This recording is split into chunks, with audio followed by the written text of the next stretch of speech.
পৃথিবীতে এমন কিছু ঘটনা ঘটে যেগুলোর সমাধান আমরা করতে পারিনি বলে শুধুমাত্র আন্দাজ করে বা অনুমান করেই সেগুলো সম্পর্কে নিজেদের ইচ্ছে মতো কোনো বিবৃতি দিয়ে থাকি। আর কিছু রহস্যকে সেই সব দেশের সরকার দ্বারা লুকিয়ে রাখার চেষ্টা করা হয়। এরকমই একটি হলো তাজমহলের রহস্য। কি হয়েছিল যখন তাজমহলের বন্ধ দরজাকে খোলার চেষ্টা করা হলো?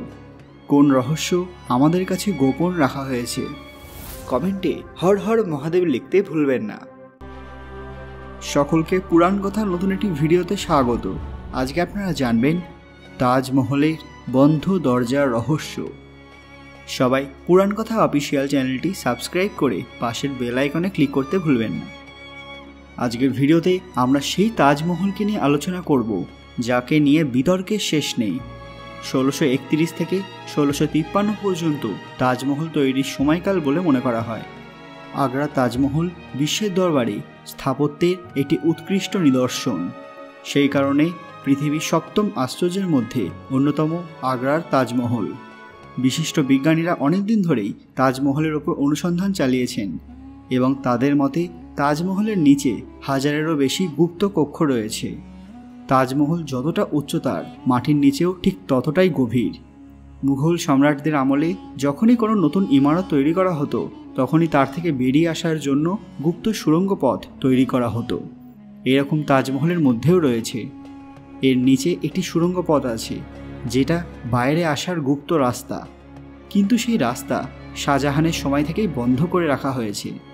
গুপ্ত রাস্তাগুলি ইট দিয়ে গেঁথে রাখা হয়েছে। এখন প্রশ্ন হলো, এমন কী কারণ ছিল যার জন্য এই কক্ষগুলির নির্মাণের পর পুনরায় কক্ষগুলি বন্ধ করে দেওয়া হয়েছিল? পুরাতত্ত্ববিদরা এ বিষয়ে ভিন্ন ভিন্ন মত পোষণ করেন। অনেকে বলেন যে এই কক্ষগুলির কোনো একটি কক্ষে মমতাজ মহলের কবর আছে, সেই কারণে সরকার পক্ষ থেকে ওই কক্ষটি বন্ধ করে দেওয়া হয়েছে। আবার কিছু বিদেশি লেখকের দাবি যে এই সব কক্ষে পুরনো শিব মন্দির ছিল, তার ওপরেই তাজমহল নির্মিত হয়েছিল। বর্তমানে একটি নতুন রহস্য সবার সামনে এসেছে। সেটা হলো তাজমহলের এই গুপ্ত ঘরে অনেক দামি প্রাচীন ধনরত্ন লুকানো আছে, যার অনুমান পাওয়া গেছে মেটাল ডিটেক্টরের মাধ্যমে।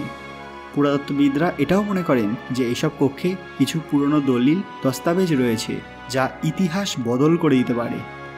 এইসব কক্ষগুলির দরজা অনেকবার খোলা হয়েছে, কিন্তু তার মধ্যে কি আছে সেটা সকলেরই অজানা।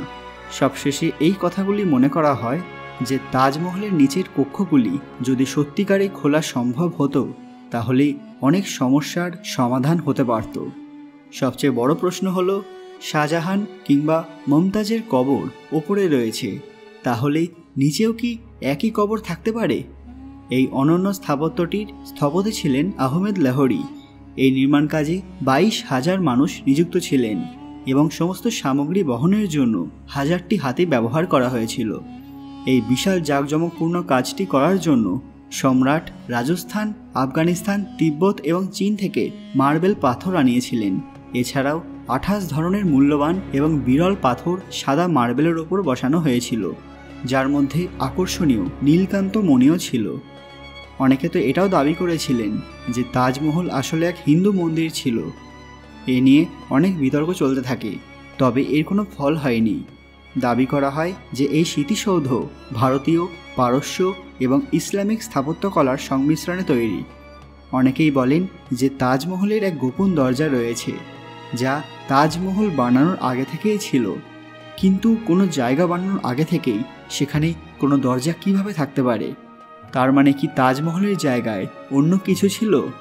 কিছু স্থানীয় মানুষের মতে এই দরজার মাধ্যমে একটি হিন্দু মন্দিরে যাওয়া যেতে পারে, যাকে আগে বাদলগড়ের মন্দির বলা হতো, যার ওপরেই তাজমহল বানানো হয়েছিল। তবে এই কথা কতটা সত্য তা আজও অস্পষ্ট। কমেন্টে হর হর মহাদেব লিখতে ভুলবেন না। আজকের ভিডিওটি ভালো লাগলে লাইক করবেন এবং সবার সাথে শেয়ার করবেন। আরও এরকম অজানা তথ্য পেতে পুরাণ কথা অফিসিয়াল চ্যানেলটি মনে করে সাবস্ক্রাইব করে নেবেন। খুব তাড়াতাড়ি ফিরে আসবো নতুন একটি দরকারি ভিডিও নিয়ে। ততক্ষণ আপনারা এই ভিডিওগুলি দেখতে পারেন। ধন্যবাদ।